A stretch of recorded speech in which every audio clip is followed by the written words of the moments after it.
Are you working? What kind of work do you do? Welcome to the Philly EDC Holster Clinic, where Kydex craftsmen from across America and beyond are sending in their holsters for us to give them our honest feedback about what could be better, what could be improved, and what they're doing right.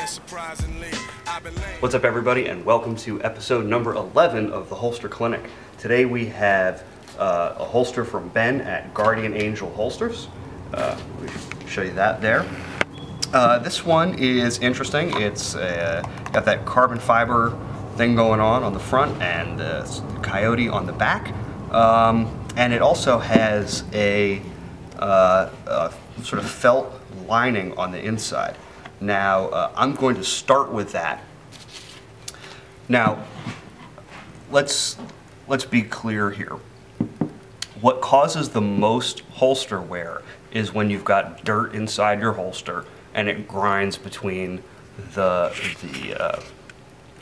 know, if you have a leather holster, you can have dirt and moisture trapped in there, and that'll grate the finish off your gun.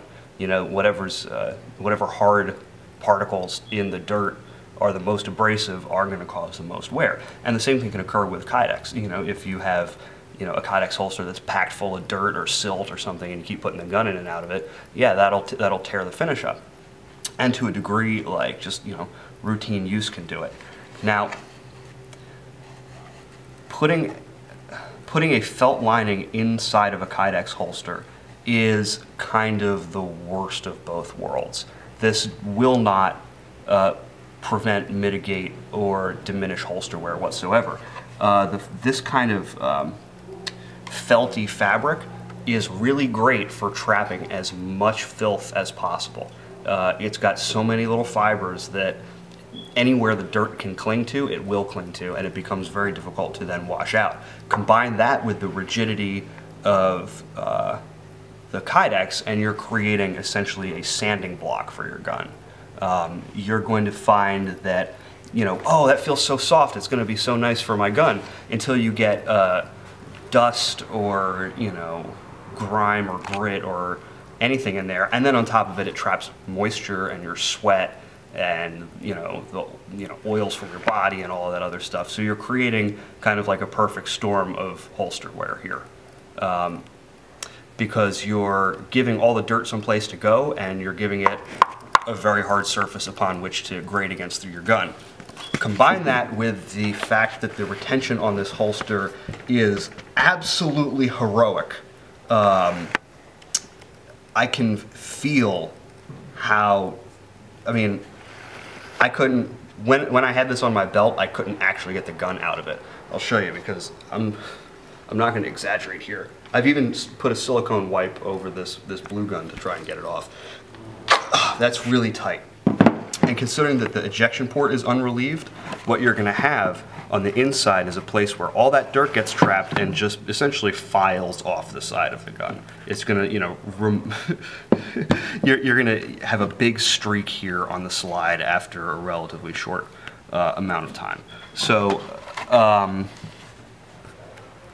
you'll see that there are some holsters like the like Safariland holsters that have the suede lining in there, and you see that a lot on their light bearing holsters. That's because they're much more generalized than this, and not only are they more generalized, but they've got adjustable retention, and they don't rely quite so much on the holster itself for the retention, because they've got some additional locking system.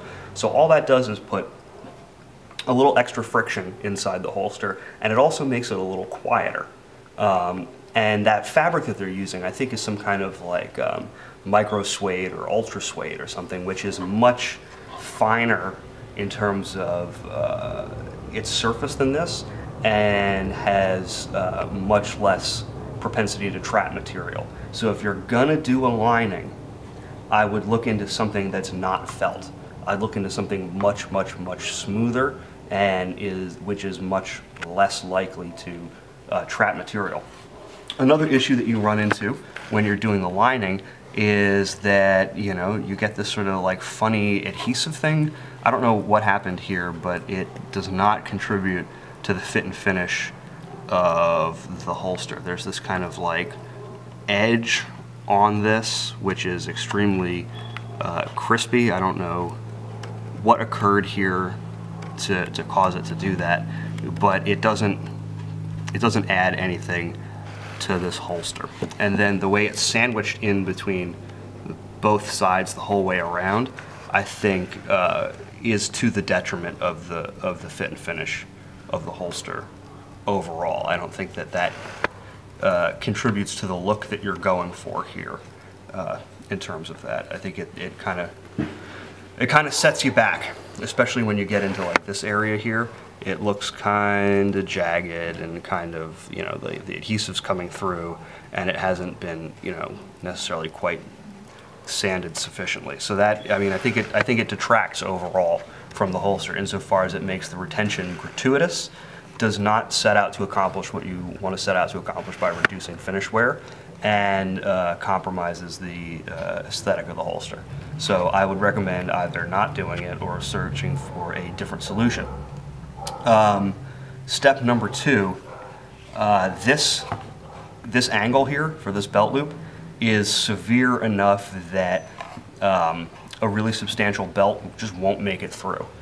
This will be extremely tight, and then by the time you've crammed your belt through there, you'll be adding extra compression to an already extremely tight holster, and you'll have a gun that will be extremely stubborn in terms of relinquishing itself from the holster.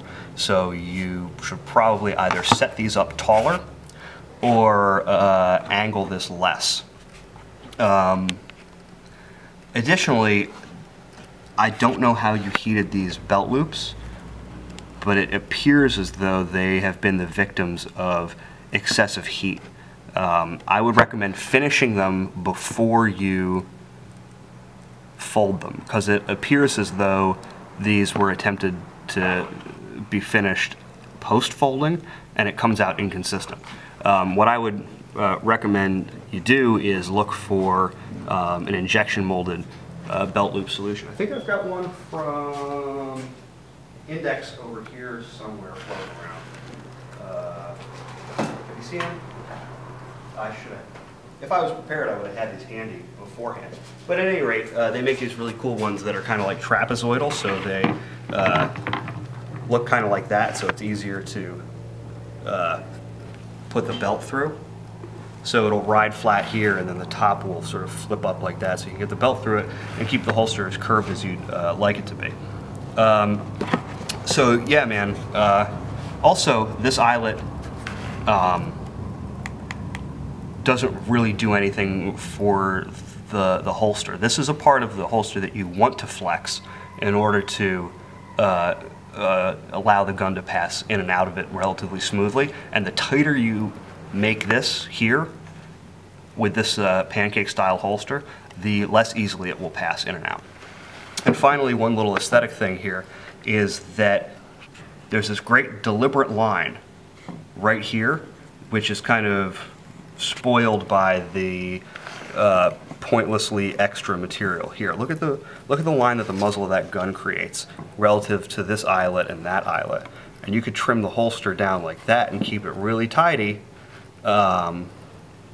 and clean looking, instead of having this kind of like useless space here. You know, think about you know, does this play any role here? No. I mean, ultimately, you have the ability to remove that entirely. You could just zap that off with a saw or a sander and reduce the profile of the holster instead of getting sort of caught up in the aesthetics of that curve. So, you know, think about what's functional and practical instead of kind of just for the sake of the appearance. And if this isn't just for the sake of the appearance, then be more deliberate in the placement of the components that reference to that, insofar as, you know, if this is necessary, then let's locate that eyelet such that it doesn't appear as though it's been scribed or carved kind of on a whim.